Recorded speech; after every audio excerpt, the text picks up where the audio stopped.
A critical trait of any competent client counselor is discretion. It's important that you can trust this individual and the people that they're working with to hold information closely and to not make sure that it doesn't get disseminated. And this is more than just not putting things in writing. This is being careful about talking about the issue in public, in crowded restaurants or on mass transit. It's important that they're continuously aware of the client confidentiality that they hold. Your crisis team should be asking you about engaging legal counsel.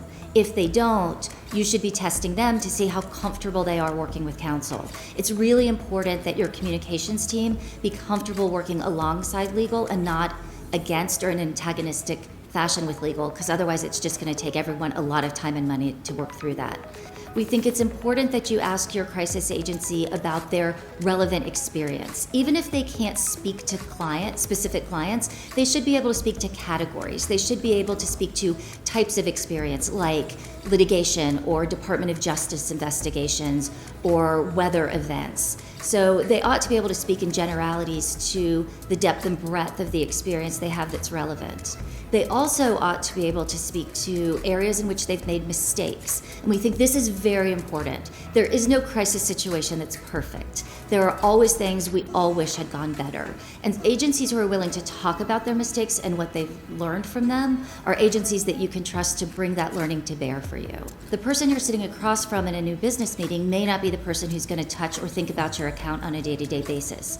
The best crisis teams are small crisis teams. They're more nimble, they can hold confidentiality closer, and they can stay up to speed on what's happening. So understand who those players are. The other thing you want to think about is your day-to-day contact. Because crisis situations aren't linear and because they involve really high stakes, they can be emotional. So you want to know the person you're going to be working with is someone you like. It's not just a question of can they do a job, it's do you want to have a beer with them? Would you trust them with your children?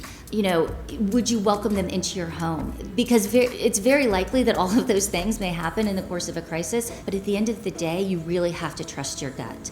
These are high stakes decisions, and you have to believe that the people you're talking to not only have the tools and the knowledge to handle it, but have the integrity and will really fight for you. They'll stay up until 3 a.m. They'll wake up first thing in the morning. You want to know that they're as invested in this as you are, because that's the team that's going to end up bringing you to success at the end of the process.